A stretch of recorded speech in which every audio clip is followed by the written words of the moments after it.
it's a really stupid argument that a lot of fucking capitalism defenders make, where they say, you're saying you're a socialist, but here you are using an iPhone, which doesn't actually make sense because, you know, we live in social democracies that have created technologies that were literally,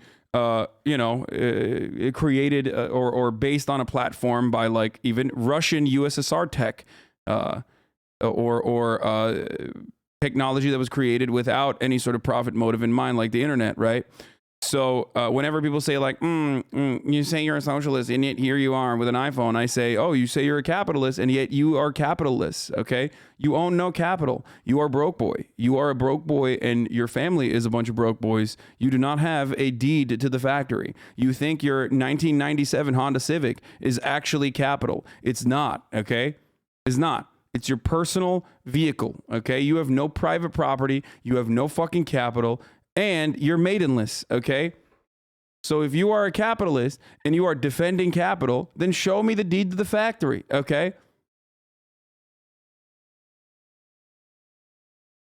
Just saying. All right, let's watch. Battle for Ukraine and that massive Russian military convoy bearing down on Kyiv, as invading troops appear to have several other cities surrounded. Senior foreign correspondent Ian Pannell is there in Kyiv with more. Bro, literally every war correspondent looks the same. I've realized this is something I noticed yesterday, but it's fucking blowing my mind how every war correspondent is exactly the same guy, but just older versions, okay? They are progressively older versions. Same hairline, same hairstyle. They're all in shape in the exact same way, okay? It's literally just the same dude, copy pasted over and over again. It's blowing my fucking mind. Yeah, Betelgeuse is like Sifu, dude. It literally is. It's just Sifu. It's just like, what happened? These guys just level up and they get older, okay? Every war they go to, they just get older, a little bit older, and that's it. It's fucking crazy. It's crazy. They are actual fucking clones. Good morning, Ian. Yeah, good morning, Robin. You're right. The battle is bearing down and the pressure is being felt by people. This is the main children's hospital. Motherfucker went on the character building part of Elden Rings and just went all lats, all in on lats, dude. What is this? Look at this. Or traps, not lats. Sorry. I always fuck that up. He just went on the slider on the traps and fucking went boop all the way to the right, dude. It's crazy.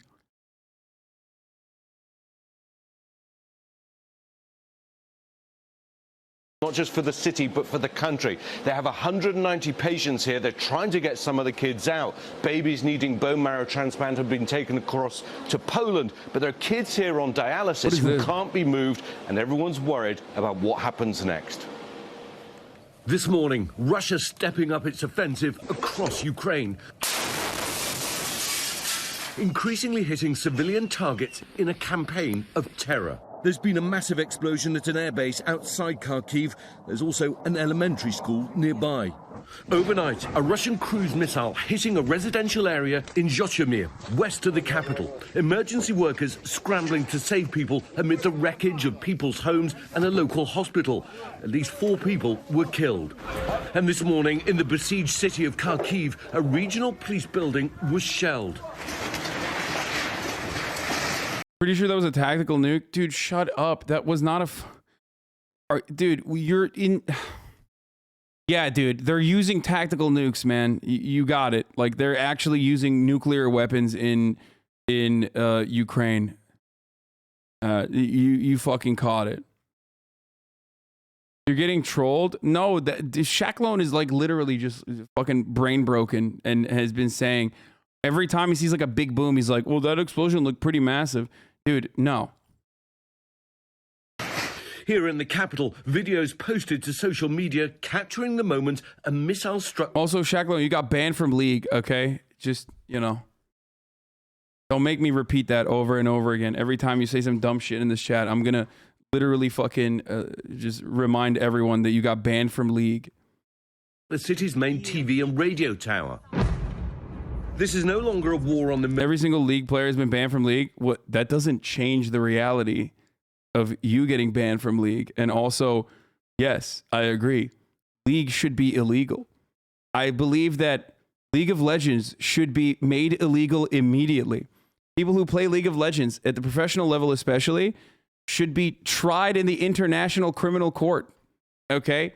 There's something wrong with you for wanting to play something so awful. Okay? So awful for your well-being, for your mental health, for your brain. You guys are capable of endless amounts of violent and torment. Okay? If you can torment yourself that way, in that incredibly toxic cesspool of an environment, then God knows what you'll do to others, okay? Straight up.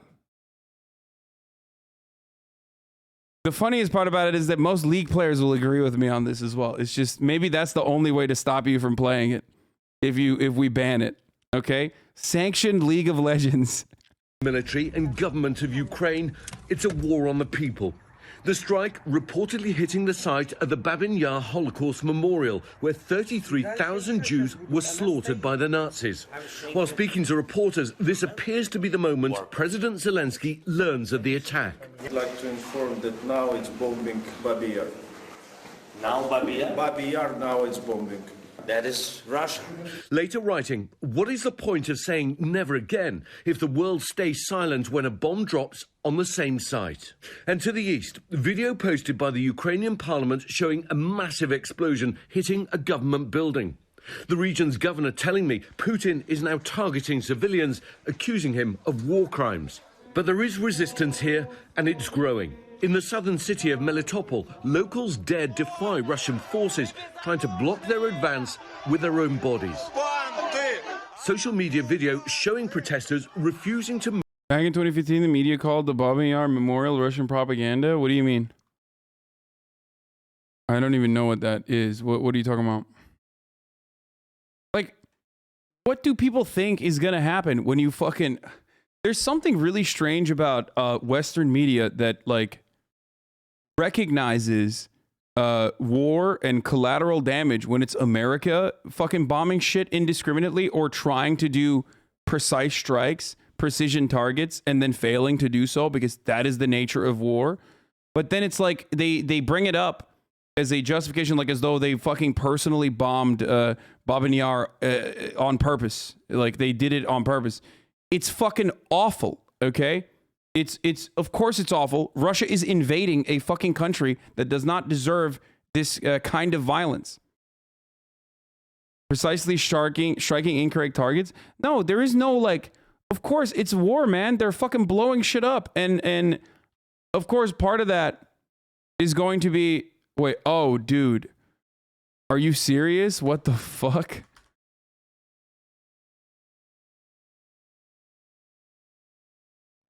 Let me see if I can get it. Is Ukraine's new Holocaust memorial also an instrument of Kremlin propaganda?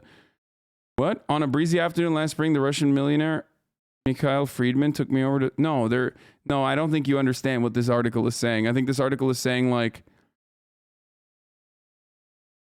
I can't even read the whole article. This is so fucking annoying. Gaddafi, Libya, NATO weapons. What are you talking about? That's not real? What?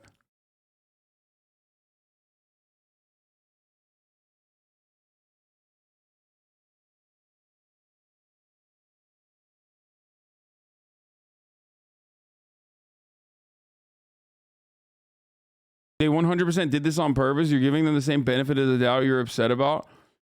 Dude, you know what they did on purpose? Invade Ukraine. That's it. Okay? That is the unjustifiable act. Plenty of people are fucking dying already.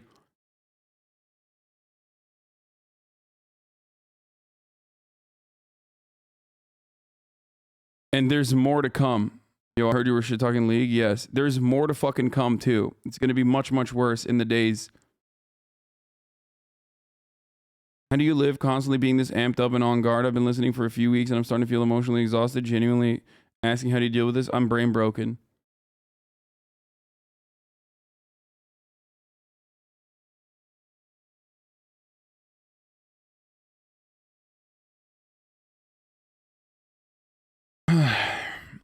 Russia is in the wrong in every way, shape, and form here. Okay, that's it. You invade a country, you're in the wrong.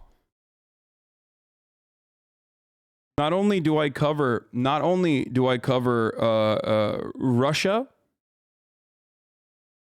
and Russian invasion in the same way that I cover American invasions and Western imperialist ambitions, okay? I will use this as an opportunity to show you that you should also recognize Western imperialism and Western imperialist ambitions in the same exact capacity as you recognize what your foreign adversary, what the bad guys are doing. Okay?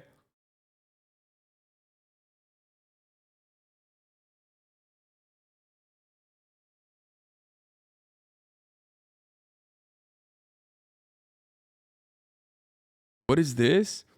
What do you think best describes Russia? Communist, 42%. Socialist, 13%. Capitalist, 11%. Something else, 17%.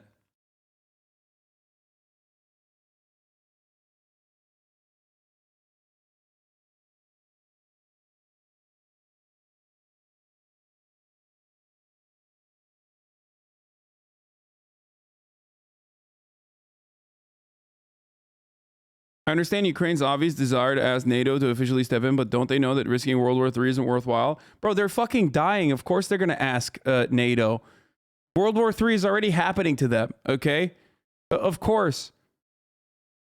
What do you mean? Like, of course they fucking want to ask NATO and a no-fly zone and all that stuff. I don't have a problem when fucking Ukrainians ask for that. I completely understand why... I completely understand where they're coming from with that demand, especially considering how much we've told Ukraine, like how much we've told people that, you know, we're going to help you. We're going to do whatever. I'm trying to convince my cousin in Ukraine to come to the USA, but he wants to fight.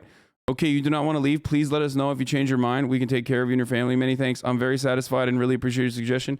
We will be together to the last, but if the situation worsens, I will send them out of the country, and my friends and I will fight for the freedom of our country. Dude, get him out, dude.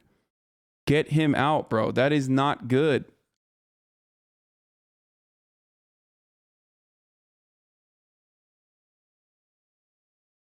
Listen, bro, if bombs are fucking blowing up on your head, if bombs are blowing up on top of your fucking head, if your home has been leveled, of course you're going to fucking want, any kind of help you can. World War III is already happening to Ukrainians.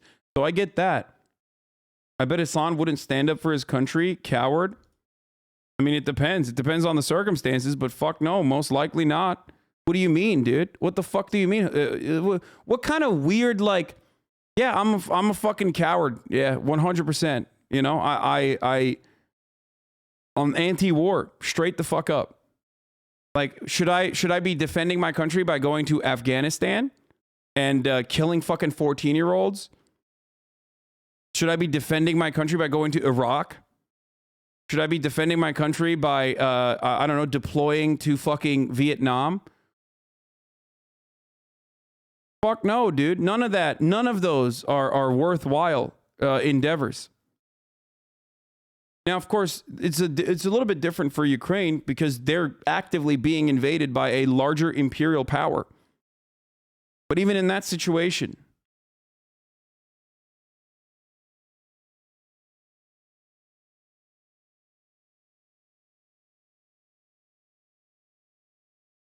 tell that you are anti-war to Putin. I mean, plenty of Russians have, and they're getting fucking brutalized for that crime that they are committing. So I don't know what you mean by that.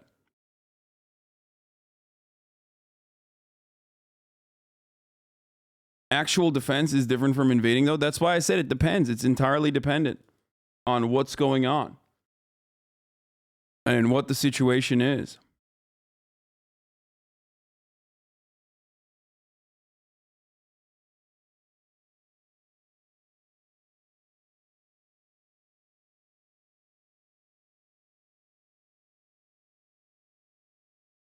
War is ultimately done for either nationalistic interests or for material interests, even though nationalism is oftentimes a tool to make it seem, to personalize the material interests that those who truly control economies are engaging in. There are very few endeavors. There are examples of anti-imperialist acts, and what Ukraine is going through is one of them, certainly. Okay. In a similar capacity to trying to purge the Americans in Afghanistan, in Iraq, Palestine. These are anti-imperialist acts. But ultimately, war is conducted by oligarchs, or war is being discussed by oligarchs who will never send their children to the field of battle. Okay? You're going to go and fucking die.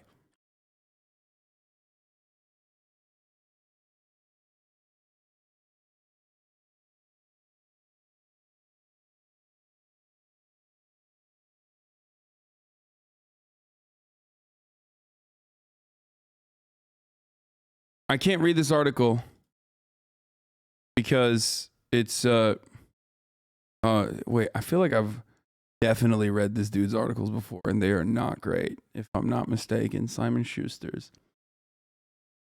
I think the mentality of most people in the States that that we would all raise arms to defend our city block, our neighbors, and our community, which is what every Ukrainian has a right to do. I don't know if it's primarily fueled by patriotism as its core, but it might not be for now.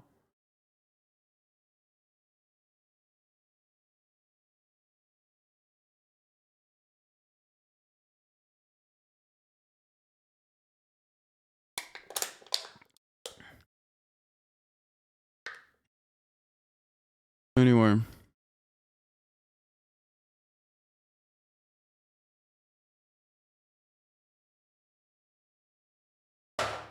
It's just a sad fucking state of affairs, dude. It's an incredibly sad state of affairs.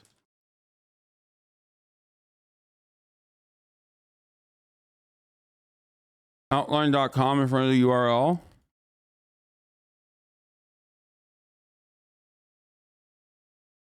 What, like that?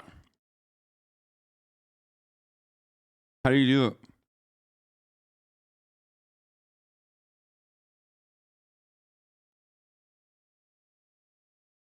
Russia and US aren't doing imperialism. Mersheimer told us so. What do you mean?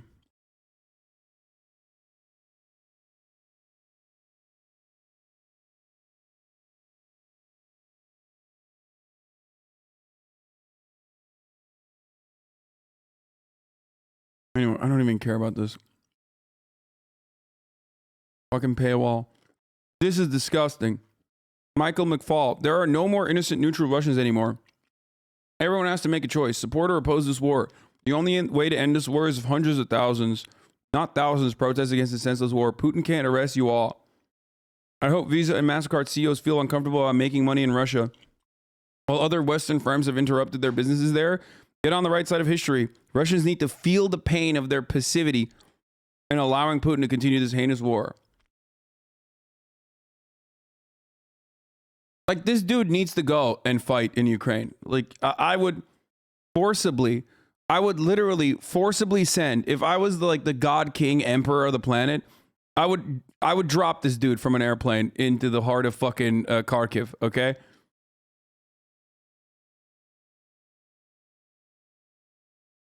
Straight up. Not in a video game. I mean, like, with a parachute. Like, go ahead, dude. Russia kills civilians. Oh, this is a really good one, too.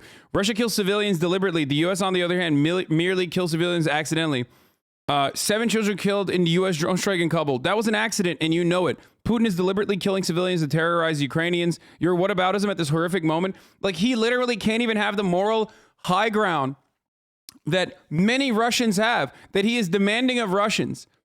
He literally openly is demonstrating the hypocrisy on the timeline. Turning around and saying, no, we actually kill children accidentally. Russia kills them deliberately. We kill them accidentally. Motherfucker, you're worse than those Russians that you are demanding. Protest their government. They at least have a very significant fear of being jailed, being brutalized.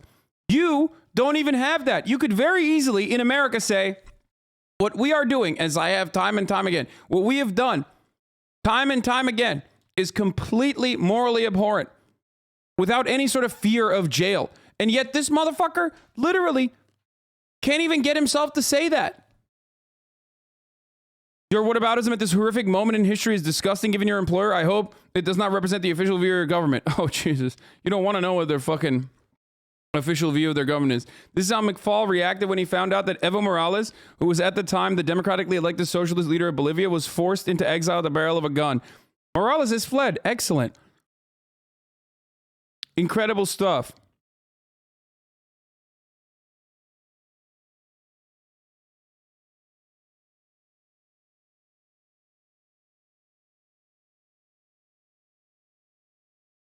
Bad take. American progressives are facing an intellectual dilemma. For years, they focused on criticizing U.S. foreign policy, in part because of the anti-capitalism perspective, but also because they deliberately bought into both imperialism and American supremacy. Wait, what do you mean?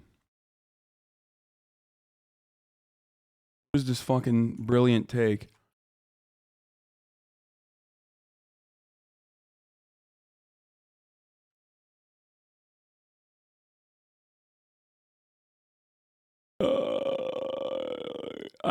I love people that are. I love the geopolitical scholar, the senior fellow at the Middle East Institute, Harvard Kennedy School alumni, talking about the American left, dude. Who funds this think tank? Let's take a look. Providing nonpartisan expert information and analysis, promoting greater understanding between the peoples of the U.S. and Middle East. Love that. War crimes are unacceptable no matter who is perpetrating them. When Russia does it, it's unacceptable. When we do it, it's also unacceptable. Okay? I have an anti-war crime position, which is weird for a lot of people, I think, because like everyone loves to take a "you're either with us or against us" attitude.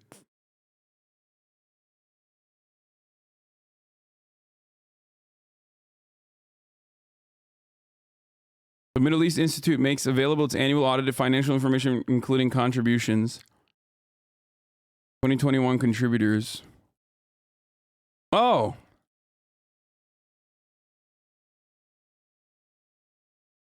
$1 million, or well, $1.7 million from the United Arab Emirates. That's interesting.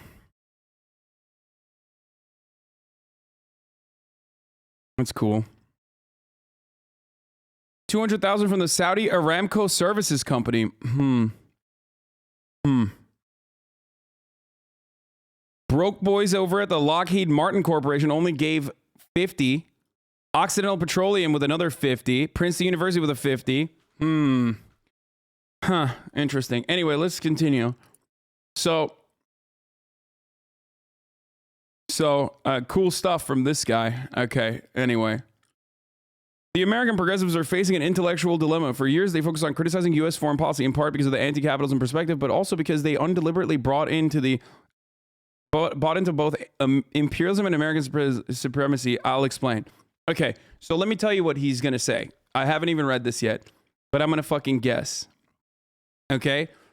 My guess is he's going to say American leftists greatly overestimate America's imperial power. Okay? And that's why they act like only America can be bad. And that's why they're forgetting that Russia is bad in this situation. Let's take a look. If maybe I'm wrong, maybe I'm right. American progressive millennials never experienced a threat from another great power. They grew up in an American-dominated global scene. I wonder how that global scene became the global scene, by the way. What was the fucking cost of blood? What was the blood cost of that America-dominated world? I wonder where that came from. Okay? Their worldviews are shaped under Bush, Clinton, and Bush, where the U.S. almost did whatever it wanted. I wonder how they did that. The main global event for progressive millennials was the invasion of Iraq. While they spent their adult life criticizing it, it left them with a deep sense of guilt and shame. They became very introspective and self-critical, but it's not the full picture. The sense of guilt, coupled with a distorted view of global politics where the U.S. is always secure and dominant, resulted in progressive millennials buying into two notions they loathe: American supremacy and tolerating imperialism as long as it's anti-U.S. dominance. Putin's Russia has been one of the most imperial forces in the world. but it's anti-American dominance too. For a long time, progressives didn't feel threatened, and they focused more on the anti-American side of Putin and widely ignored his imperial ambitions. Same with Iran. What the fuck? What does he mean with Iran?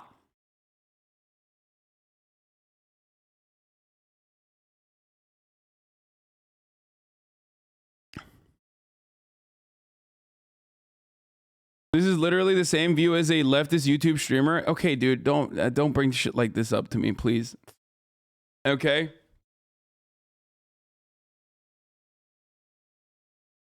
Iran. The imperial power of Iran, dude. God damn, bro. That's where that fucking Saudi funding kicks in, I think. Progressive stances have been absent on big issues like the annexation of Crimea, Assad's war crimes, and Iran's interventionism.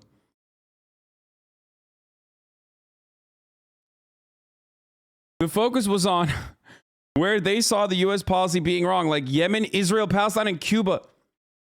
Okay. Let me point to something here. Yemen, Israel, Palestine, and Cuba are not happening in America's backyard or inside of the United States of America.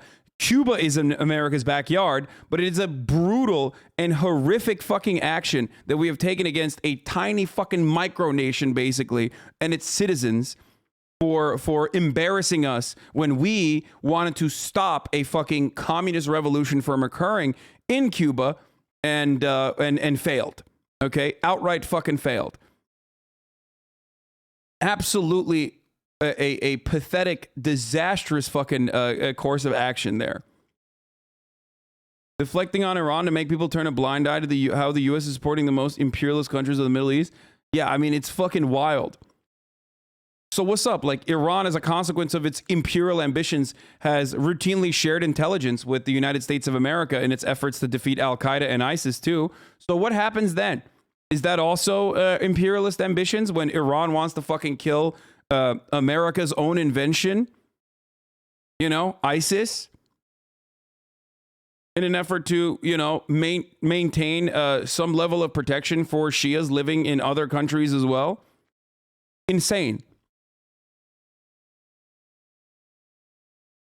They ended up being where they didn't want to be, American-centered. Many progressives ignored horrible and unprecedented human suffering caused by Russia, Syria, and Iran, Syria, Yemen, Iraq, Lebanon.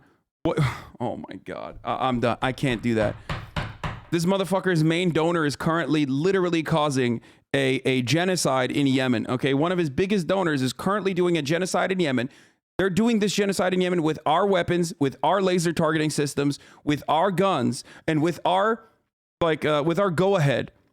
And this fucking piece of shit is like, Iran is doing Yemen. What the fuck, dude?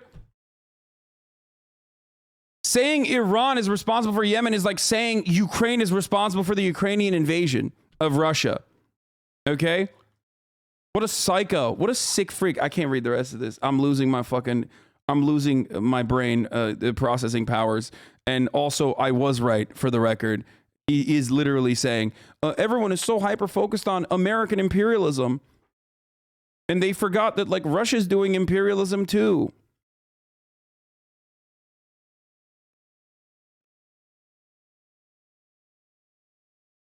McFall feels differently about the elite Russians. This is one day before. The West should signal clearly that they will unfreeze assets and lift sanctions on Russians who actively press Putin to stop this war. We want these elites to defect. Oh, so he wants... Wait. So this motherfucker wants literally... Russian, like regular Russians who have no say in the matter to be able to, they get fucked. Fuck those guys. Okay? But the Russians, the oligarchs that do actually say, no, Putin, you better stop it now. Like, that's cool. Holy shit. Dude, fuck this guy. What a fucking monster, dude. Anyway, look.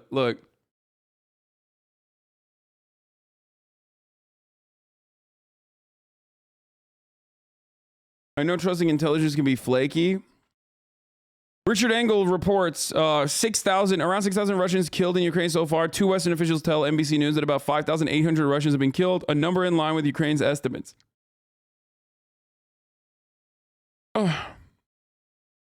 Maybe. I don't know. I doubt it, but maybe it's right. I mean, even if it's fucking half that, it's still an insane number, okay? 3,000 Russians would be an insane fucking number. So, you know.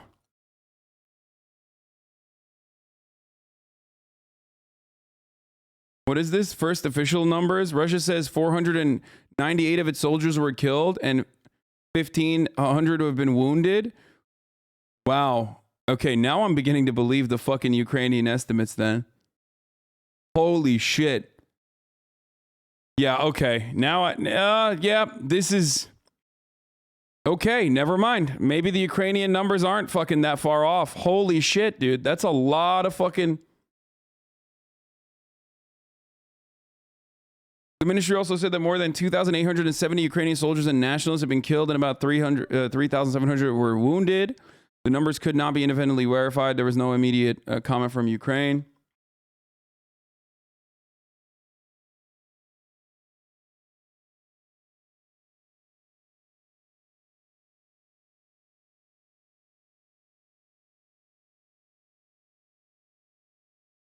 Those flaming APC columns got to add up. Yeah, I mean, sure, certainly.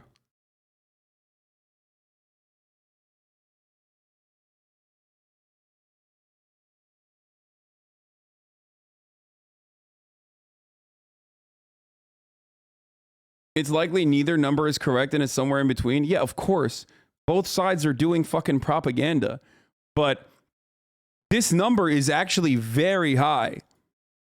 That's why I'm saying, okay, never mind. Maybe it is a lot of people that are dying, like a lot more.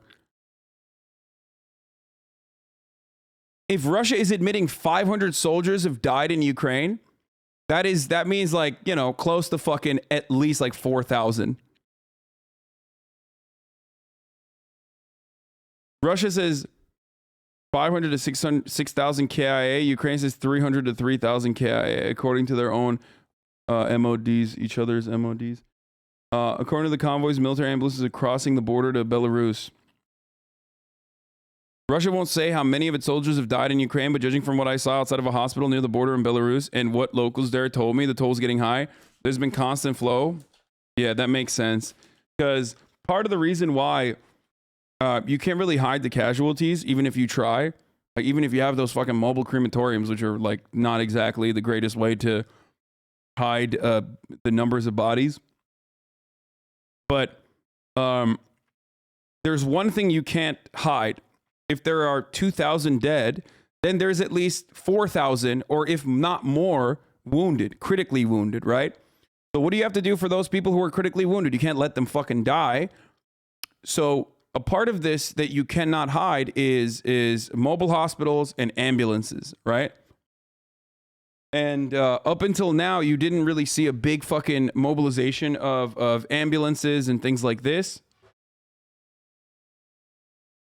Which leads me to believe that the numbers are looking not great for Russia. Russia has portable crematoriums following troops. Yeah. I know.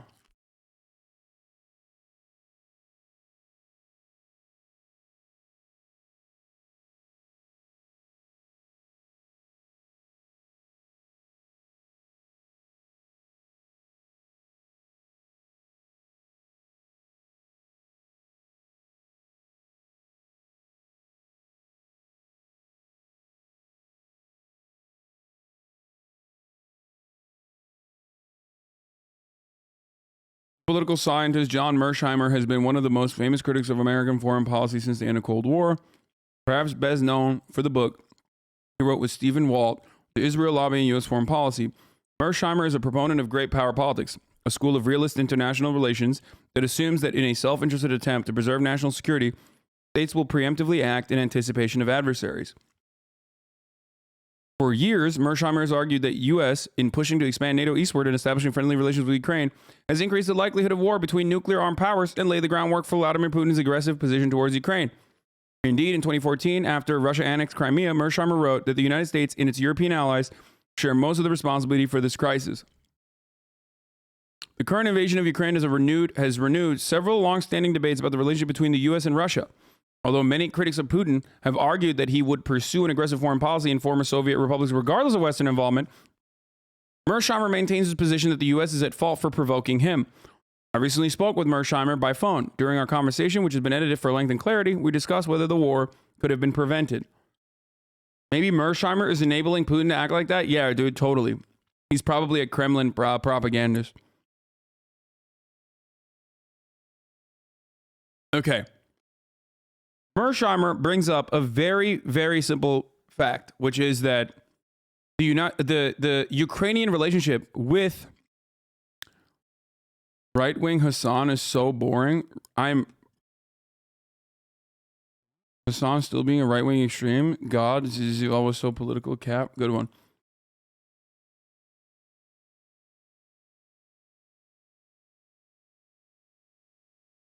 First and foremost, number one, Mearsheimer claims he is a Putin apologist and a fascist. Okay. Unlike my favorite YouTube streamer, this person who has dedicated his entire life to fucking international relations and has a different perspective than I do is a Putin apologist and a fascist. Okay.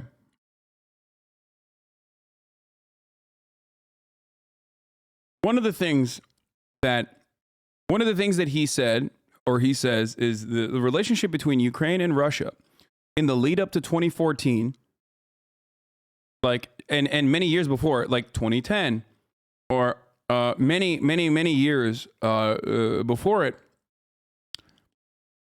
had been a one that was not so tumultuous. 2008 is the point of the conflict starting for Georgia and Ukraine, and I brought this up before as well. And part of the reason why that conflict started immediately was because of George W. Bush's exit strategy, where he turned around and fucking said, yeah, I wouldn't hold up this guy as an example. John Mearsheimer endorsed the Hitler apology of the Holocaust revisionist. I have no idea who the fuck this person is, but you can literally say this about Noam Chomsky as well, okay? I don't know who the fuck the person he endorsed or whatever the fuck, but there are plenty of articles written like this about Noam Chomsky as well.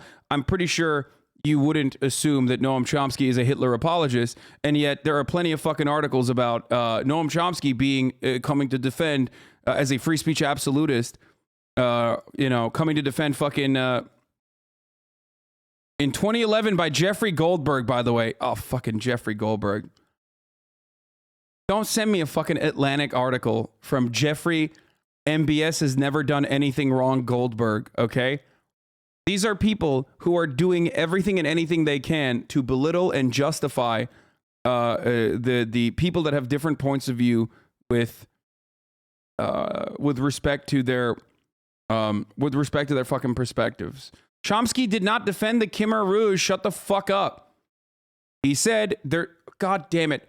This is one of the things that I fucking absolutely despise, is that when someone is heterodox and not immediately suckling the teat of American propaganda and American imperialism, and they get something wrong, which Noam Chomsky did, okay? He did. What did he get wrong? He said, I would wait until we look at the fucking estimates of what the actual death toll was in Cambodia before believing what the fuck the American authorities are saying. Meanwhile, you never, ever in a million years would apply that same kind of standard to anyone that dare speak in line with American apologia and American propaganda. It is so deeply frustrating that you will always jump on the like any kind of fucking bad faith attack you can. When it comes to people who say who have positions that you are trying to belittle without understanding where they're coming from. Why are you protecting Chomsky about this? Because Chomsky fucking admitted that he was wrong about the Khmer Rouge numbers. It's literally just like it was an immediate fucking retraction that you are considering apologia for the Khmer Rouge when that's not the case at all. And the irony, of course, is that like America's dealings with the Khmer Rouge and the people that defended that at the time never ever get coverage, okay? Never. It's so stupid. It's so deeply frustrating. If you are pro-America, okay? If you are pro-America, you're always in the right. Even when you're wrong, and even if you're wrong, then you're doing it as a consequence of like America's propaganda interests, which will ultimately be justifiable in the long run. And it's incredibly fucking frustrating that you will jump to anything and everything you can to belittle people like this. Okay? Are madman doctrines that led to Cambodia to have a crisis that led to the Khmer Rouge? Yeah.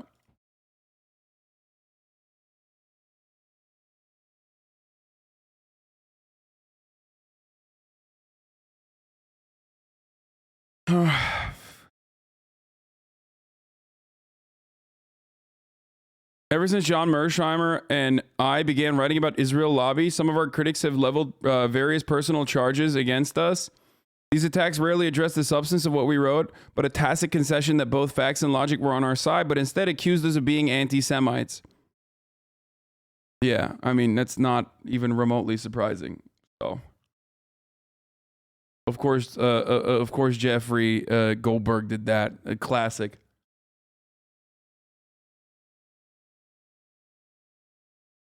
The West's leftist intellectuals who traffic in genocide denial. Oh, are they? What is this?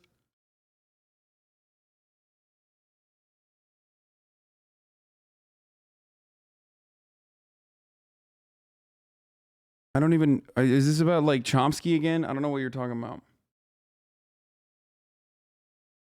Person has fallen to the Russian military, becoming the first major Ukrainian city to come under Russian control since the invasion last week. The mayor, Igor Kolikayev, told me he met today with the Russian commander who plans to set up a military administration. Fuck.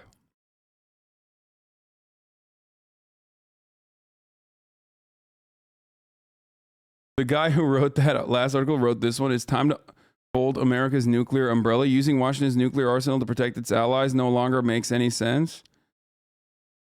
What? Preventing nuclear proliferation and reassuring America's allies took a small step in a rather surprising direction. Given the, I can't read any of this because it's like fucking. It's all paywalled.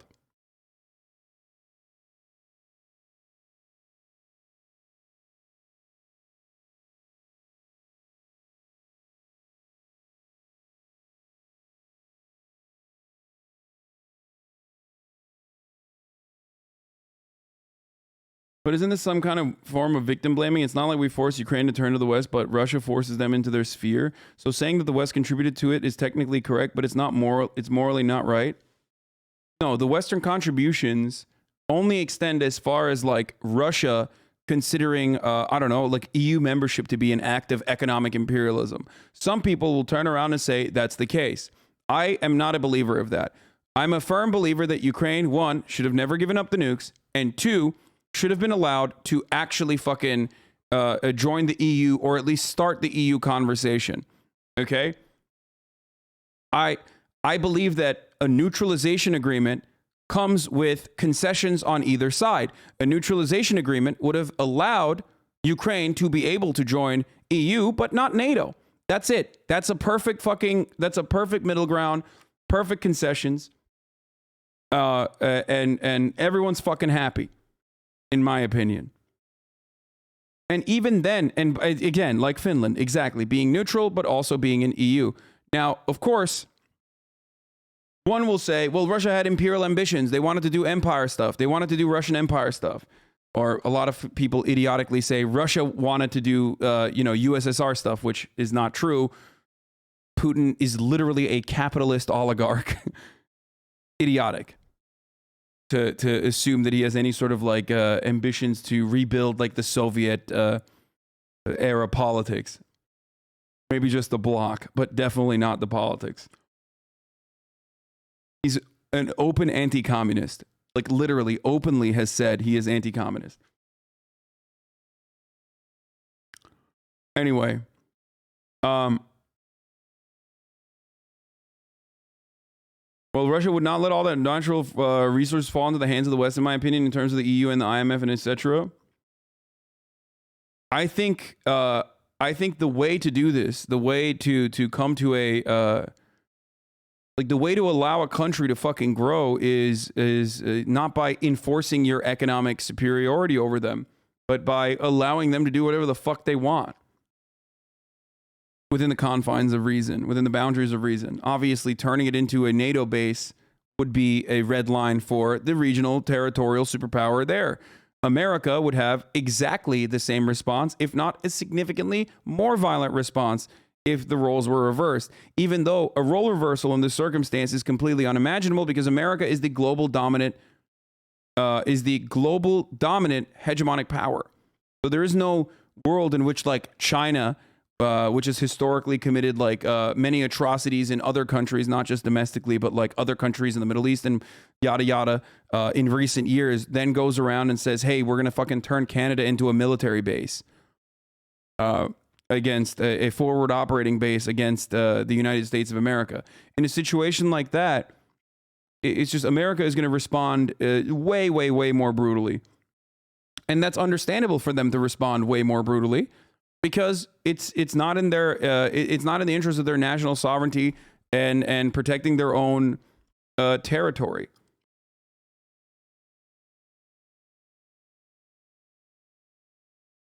And something similar already happened. Like we have the fucking Cuban Missile Crisis. You know what I mean?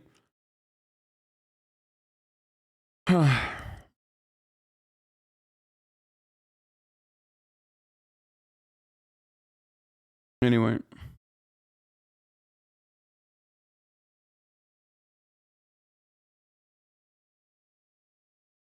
You do not pull history 100% with current situations. They won't work. Every country proxy fueling the war indirectly now, and they both cross lines indirectly to judge and say, meh.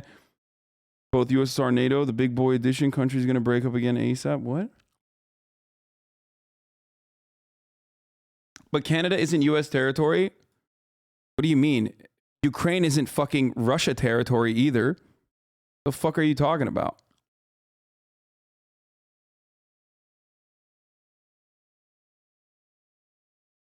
It would be if, like, Alberta. I mean, wasn't the point of occupying Crimea and Donbass to prevent Ukraine from entering NATO? So what's the point of this war since Ukraine isn't allowed to enter NATO? How does that reason exist anymore? Exactly.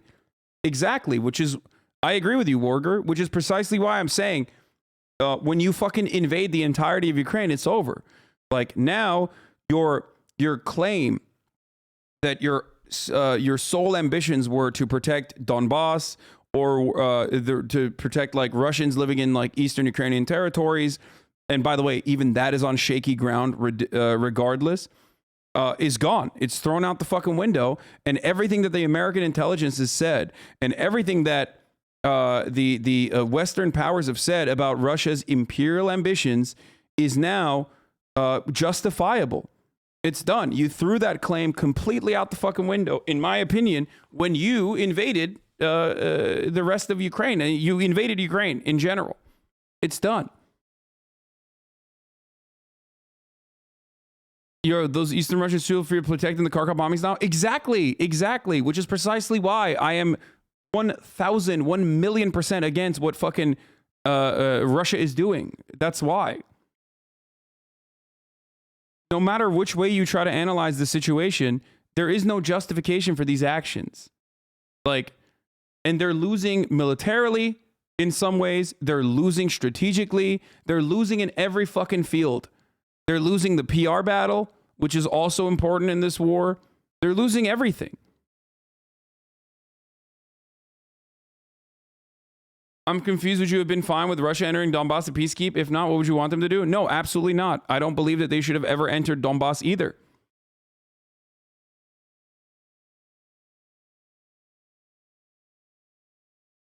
Like, there's no way in which, unless you're literally living in like Luhansk or some shit, there's no fucking way you would ever think like, oh yeah, I'm still like with Russia after all this. You know what I mean?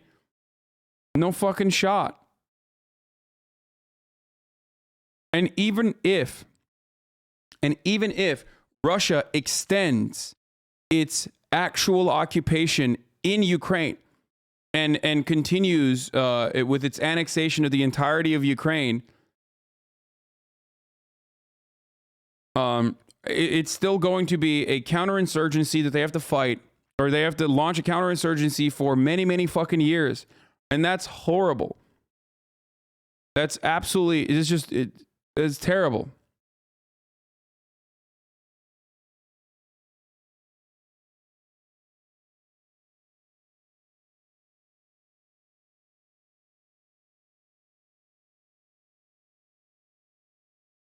I agree with you, but then what should have the Donetsk people done with the constant shelling?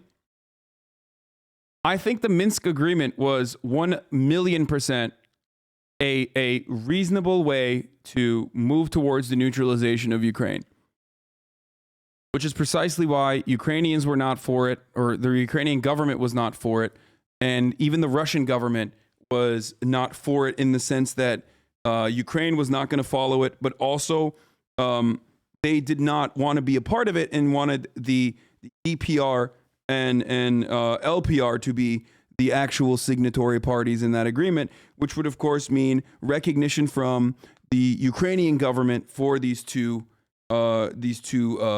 supposedly independent people's republics.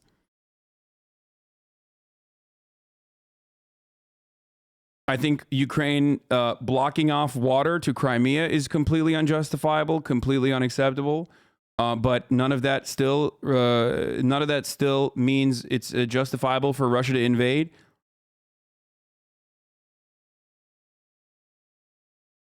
Okay.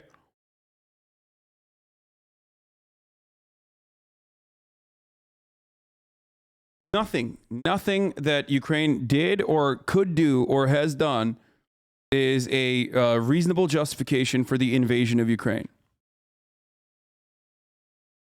It's just completely unjustifiable, unlike the top of the hour ad break, which is justifiable only because there's a method to avoid it, which of course comes in the form of a $5 a month subscription, or if you don't have $5, comes in the form of a Twitch Prime subscription, which is free. That's right.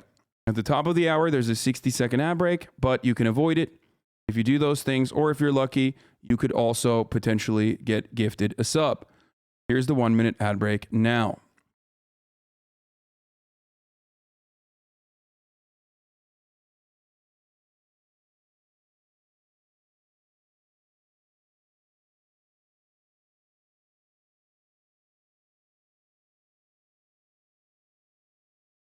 Okay. What the fuck is this? Ukraine's Special Operations Command just issued a warning to Russian soldiers that they will not be taken prisoner and will be slaughtered like pigs without the option of surrendering. That's a public admission of a war crime. Link to the original post is many. This seems fucking fake, dude. What the fuck? The Brotherhood of the SSO of Ukraine sends their greetings to the Russian artillerymen. We congratulate you after you coward. You covered our peaceful cities, our relatives, our children, loved ones of the most severe shelling. You worms have become our #1 target. We explain to you, Vanka, you seem to be far away and shoot at targets you can't see. You do not see small children, old people, houses, kindergarten, schools, hospitals. All this is just a goal for you. They stole, flew, hit, fuck it, right, guys? And now look, worms, you don't see our goals. And that's why it seems to be easier for you. But believe me, it will never be. Well, I mean, here, this is the original chat. I don't know if this is real. This seems fake as fuck. Straight up.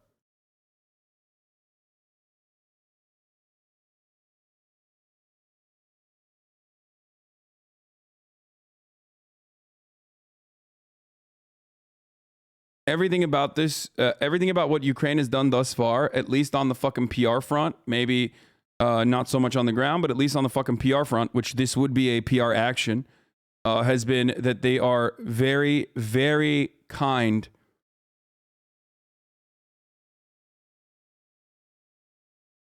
towards the prisoners of war that they have taken in. So, as kind as you can be. But then again,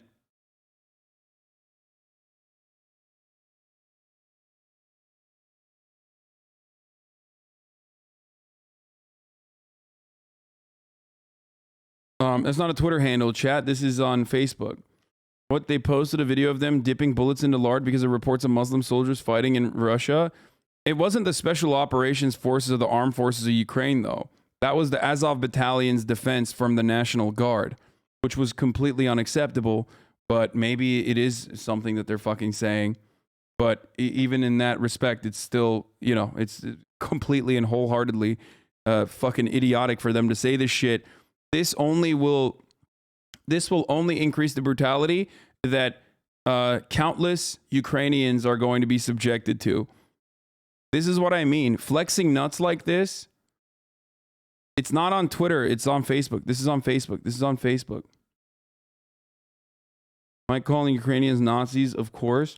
The Ukrainian National Guard absolutely has a fucking Nazi problem, and they literally promoted Nazis dipping fucking bullets in pig lard like Americans do against the Chechen Kadyrov forces, who are also dog shit too. But make no fucking mistake, that is that's not even a tacit endorsement, but that's a wholehearted recognition of the Nazis within your ranks and a celebration of them, which is precisely what I was afraid of, which is precisely what the fuck I was saying was going to inevitably happen. So don't forget that like, you know, kind of acceptance of nationalist attitudes, nationalist forces is not good, especially because, I mean, this seems stupid because this is a war crime, and admitting this kind of a fucking war crime is like idiotic. I just don't know what happened here. It could have been an account hack. It could have been anything like that. From now on, there will be no more captured Russian artillerymen. No mercy. No please don't kill, I surrender will not pass. For each calculation, no matter what commander, driver, gunner, loader, will be slaughtered like pigs. Piss your pants. We've already come for you. Call your mom one last time. Say you'll die soon, Jackal. We are not death. We are worse. Does the dipping in pig lard actually work? No, that's a complete fucking idiotic, like, people think Muslims are like vampires or something, dude. No. Oh, they won't go into fucking heaven because it's they've been hit by pig bullets. No, that's fucking so stupid.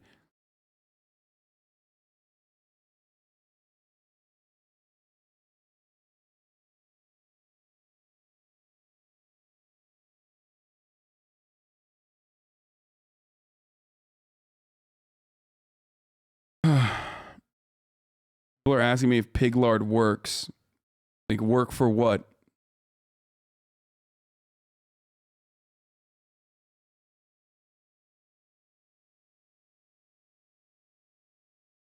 You do not to deny that a neutral Ukraine would avoid the war, but if you look at the Russian neutrals, you have Belarus and Chechnya. Isn't that condoning a country to poverty and anti-democratic regime? You okay with that? Yeah, the anti-democratic and poor nation of Finland and Sweden.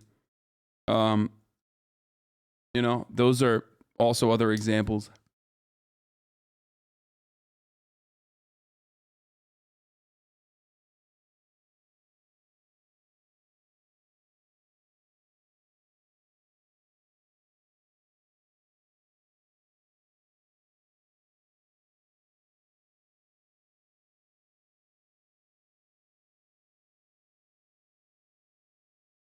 Finland is in the EU, Lamafeo. Yeah, I don't have a disagreement with Ukraine joining the European Union.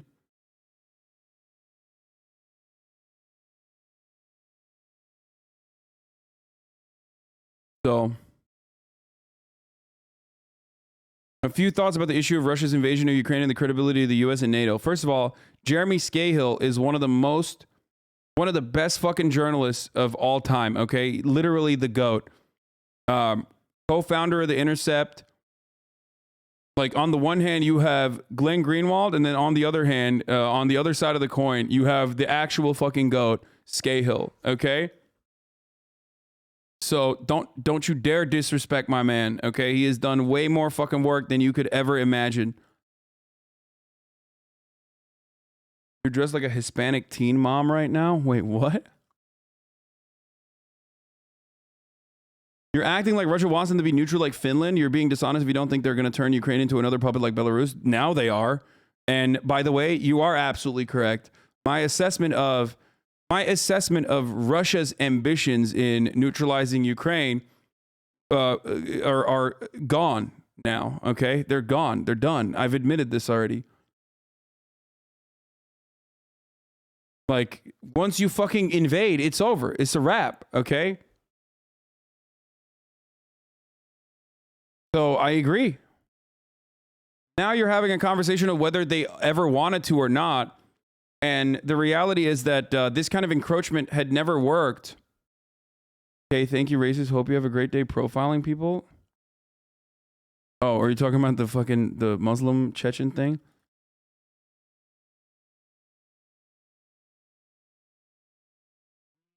Oh, 03 of 95. Thank you for the 50 big ones.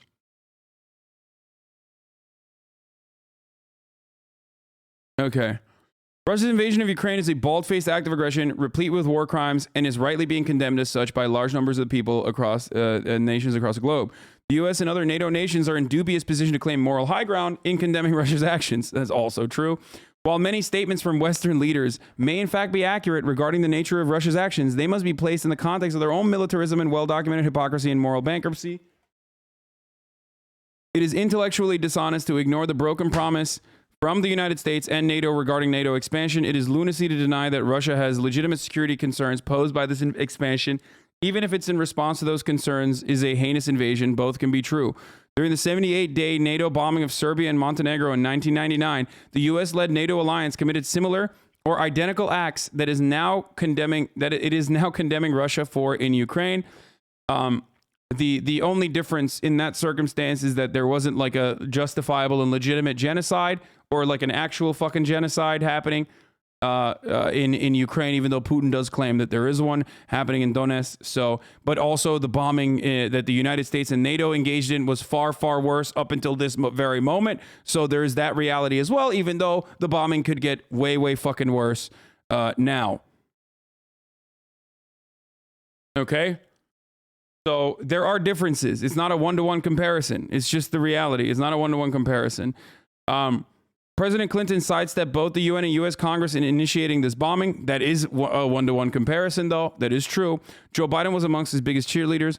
Under the command of the US General Wesley Clark, NATO intentionally bombed Radio Television Serbia, killing 16 media workers, including technicians and makeup artists.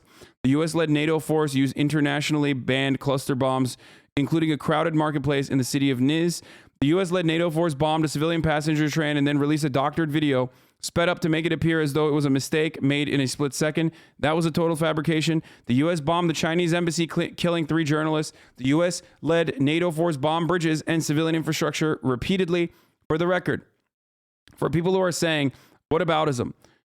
For people who are saying, all this other shit, okay? Remember that Russia could make the exact same fucking arguments about Ukraine, and that would be bullshit, okay? That would be fucking bullshit. It's bullshit. It's fucking bullshit when the imperial power decides to behave in this way.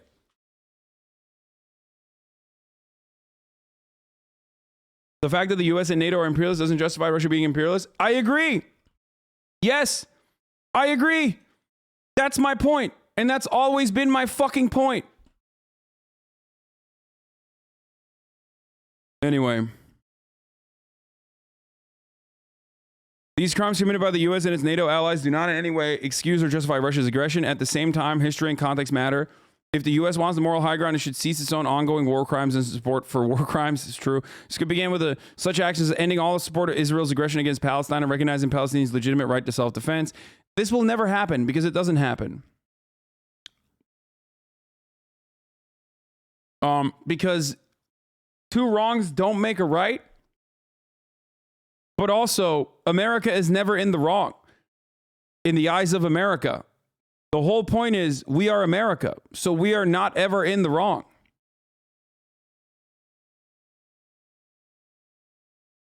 Backhanded comments 20 years later on the backs of people dying right now. Bravo. We are Americans. Okay? We are Americans. Not only am I have a moral obligation to criticize my own government, just as Russians have the moral obligation to criticize their own government, which they fundamentally have less of a power to do so, for the record. Okay?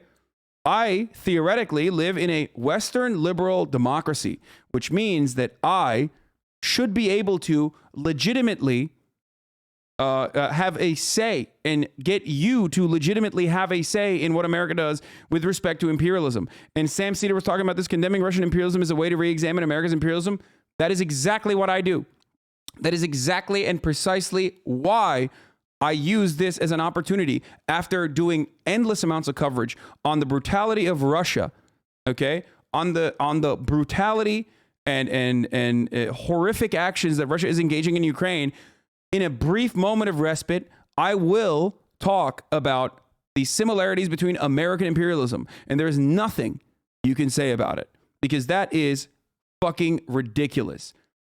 Because at that point, you do not give a fuck about Ukrainians. You just simply want to make sure that no criticism of America is launched in this time.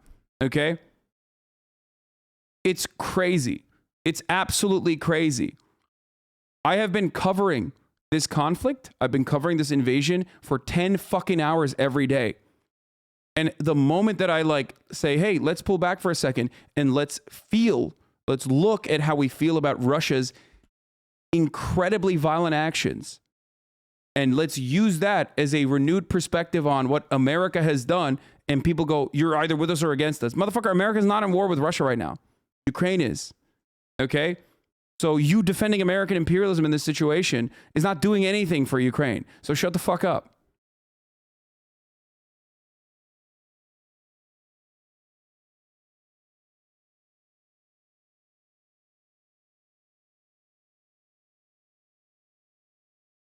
It's only whataboutism when you use the U.S. wrongdoings to excuse Russia's wrongdoing.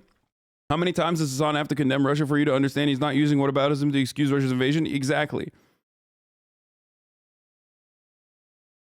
I do not have a perspective that believes that Israel's actions against Palestinians is appropriate in any capacity. I do not have an opinion that America's imperialist endeavors are appropriate. So when I make comparisons to what Russia is doing, I'm showing you that it's the big bad, okay?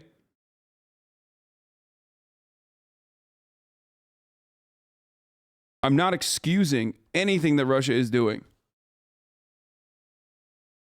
Video from NFK is on the sanctions affecting Russians to watch for later.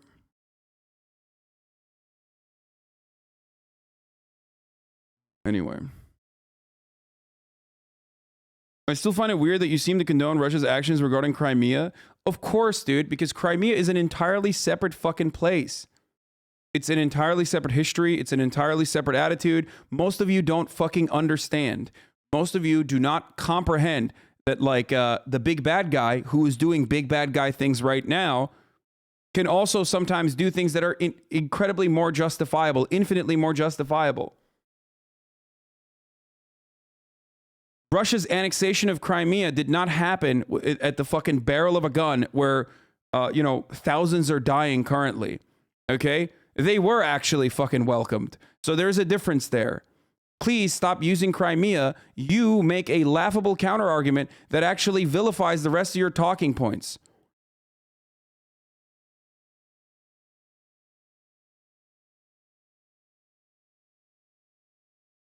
Thousands aren't dying right now either. Get the fuck out of here. Of course they're dying. What do you mean?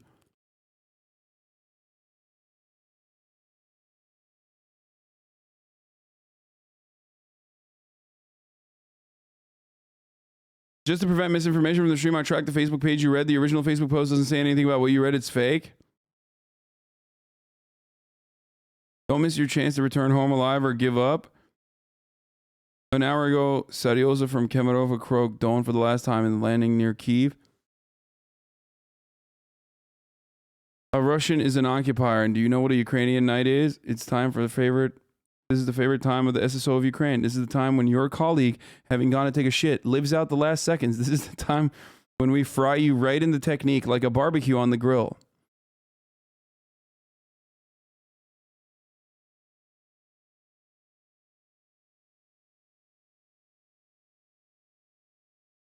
What is your opinion on this take? What the fuck?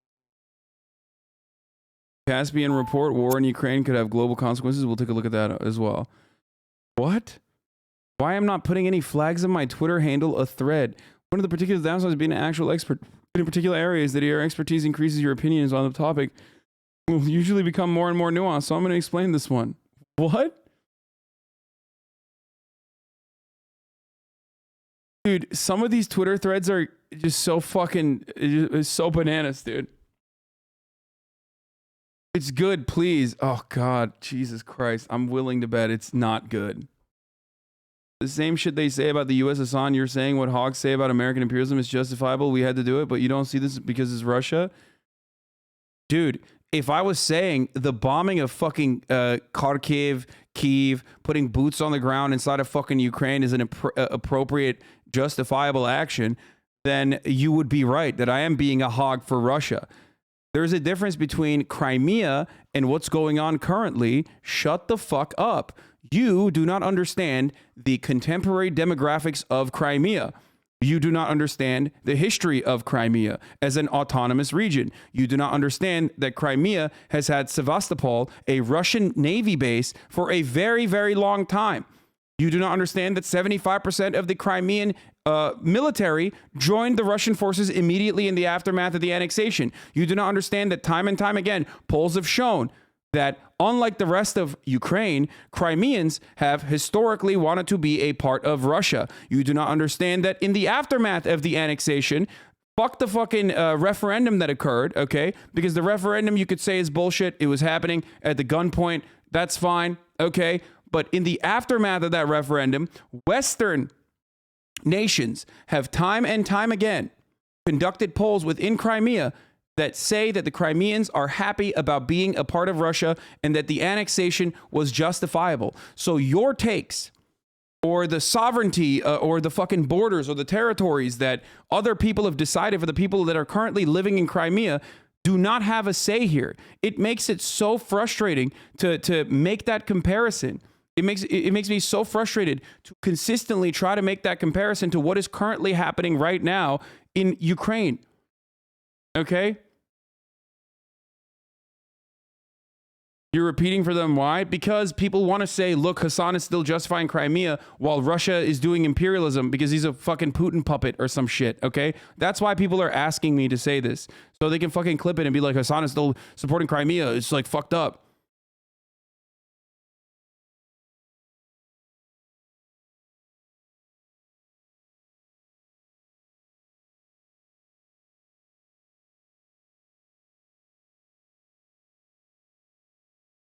Either accepted imperialism in both sides, do imperialist things, or condemn invasions for both sides. Can with those selectively saying it's bad when it's not their country.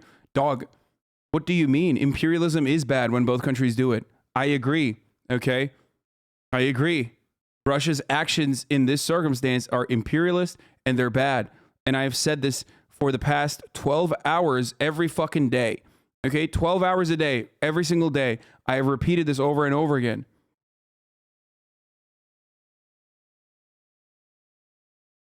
You should read the Foreign Affairs article, Casting Doubt on the Polls You're Citing.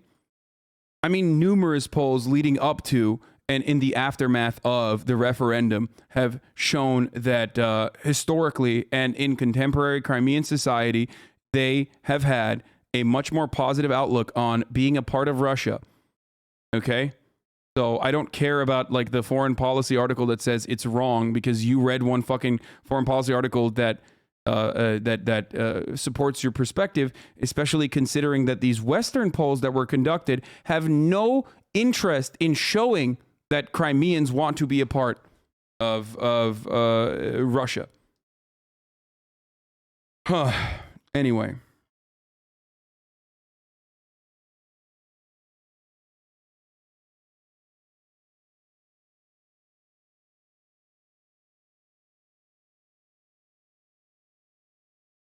Bro, 4% were pro-Russia and MP said their votes were forced. 4%.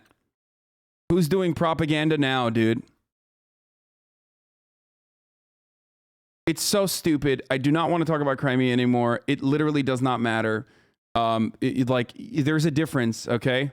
There's a difference. I guess it was the 4% that were celebrating on the fucking streets. You know what I mean? In the aftermath of the annexation. I mean, dude, we've literally covered this so many fucking times. 6 years and 20 billion in Russian investment later, Crimeans are happy with Russian annexation. Like literally, fucking WAPO. Like the same Western fucking the same Western articles that you rely on admit this reality, and yet you can't. You're just making shit up, and you're saying, "Oh, it's a 4%."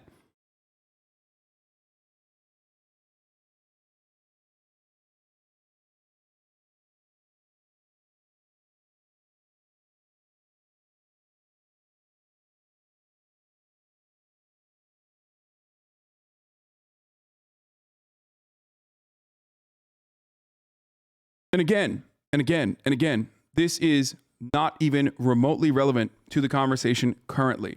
Okay? It's not. It's not relevant to the conversation currently because what Russia is doing right now is completely unjustifiable. Okay?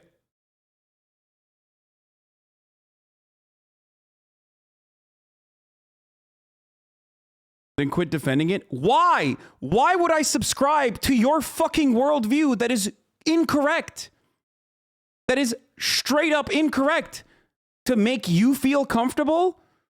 Why would I do that?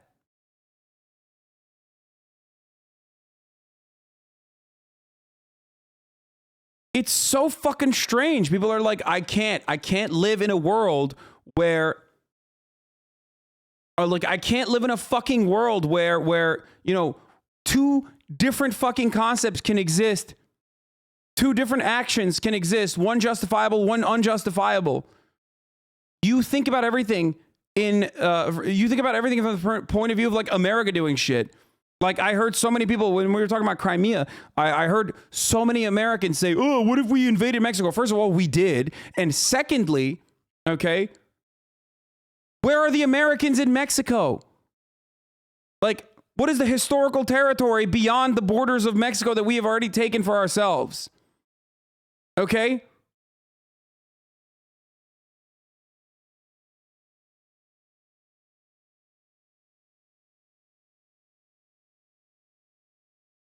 A better example would be if we fucking decided to annex Alberta, where all of those Canucks that want to be American live, okay? And they wanted to live in America, and they voted to live in America. I'm sure the rest of Canada would be like, take them. Take them away from us, please. Thank you. Okay? And America annexed fucking Alberta.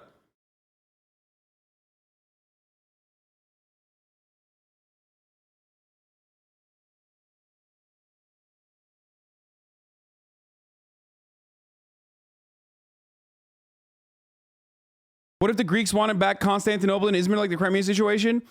There are no fucking... I'm Greek from Istanbul. That is an insane fucking take. You know why? Because the people in Istanbul aren't like, please, we want to join Greece. Or the people in Izmir aren't like, please, we want to join Greece. That's the difference. You are forgetting the most significant part of this process, which is what the people on the ground, what their wishes were. If Crimeans were like, this fucking sucks, I do not want to be a part of fucking Russia, this is absolute dog shit, okay? I fucking hate this, then I would have a different approach to this matter, okay?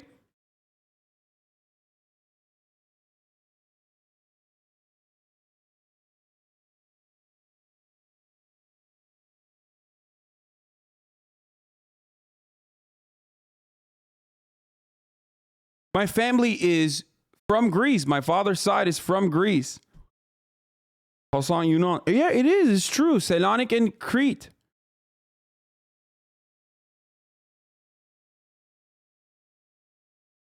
The main difference in this situation, yes, as Truckstick TV says, is self-determination of the people living there, okay? You can't deny them what they want. Like, that's fucking insane. And you can't cut off their access to water either, by the way, which Ukraine did do. Even then, it's still unjustifiable what Russia is doing currently. But that was also fucking unacceptable. Doesn't justify what Russia is doing, but make no mistake, Okay, you're fucking bananas if you still push for this fucking argument.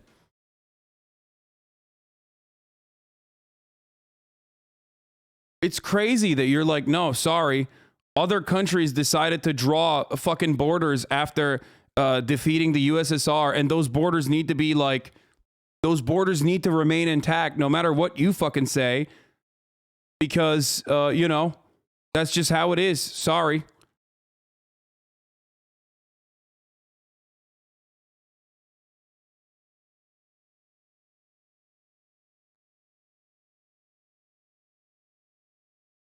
Anyway.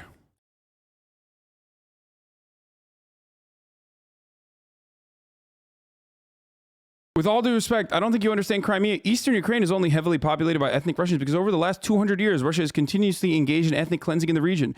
There have been famines that have killed millions, and leaders like Stalin literally shipped in Russians to repopulate the region. No, I do understand that. I do understand that. Okay? But now those people live there. Okay? So what? That's 200 years.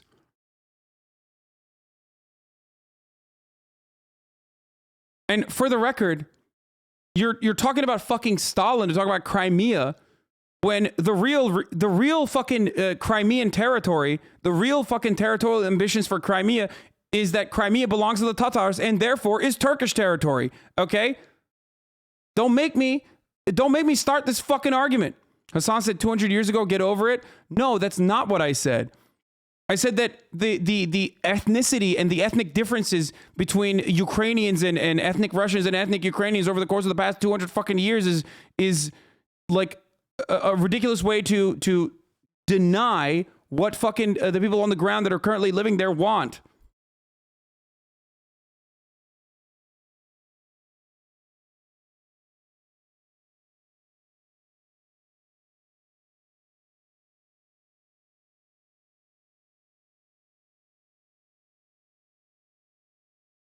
You know, there's Tatars that used to live in Crimea.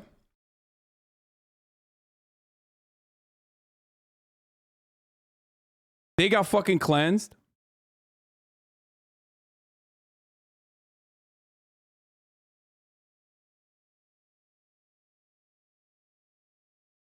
So technically, it's actually not Ukrainian. It's just, it does not belong to Ukraine.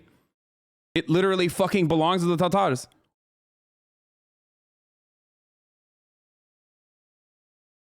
A similarity here in this circumstance is closer to fucking Israel-Palestine. Border lines that we drew, lines that Western nations drew, and the violent actions, the violent consequences that have purged Palestinians in that territory, okay, lead to a situation where we are fucking, we're not looking at the fucking interests of the people that are currently living in Palestine and what they want.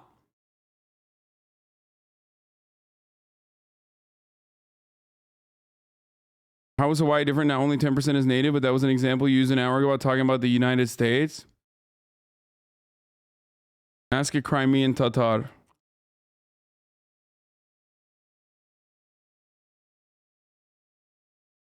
Well, I'm not advocating to fucking give Hawaii back to anyone anytime soon. So there is that difference. The Crimean Tatar commander Isa Akayev has joined the fight against Russia. Of course they did.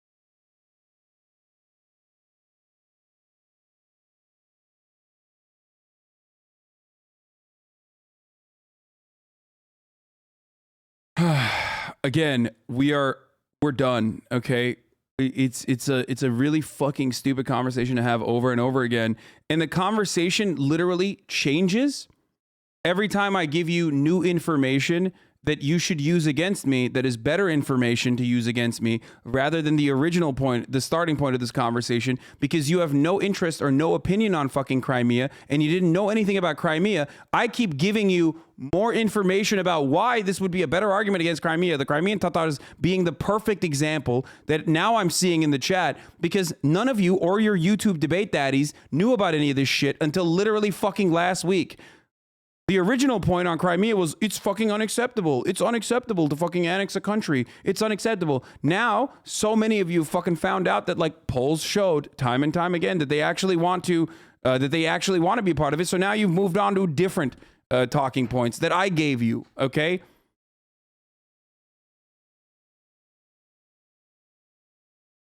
Anyway, we're done. I keep saying we're done because you don't care.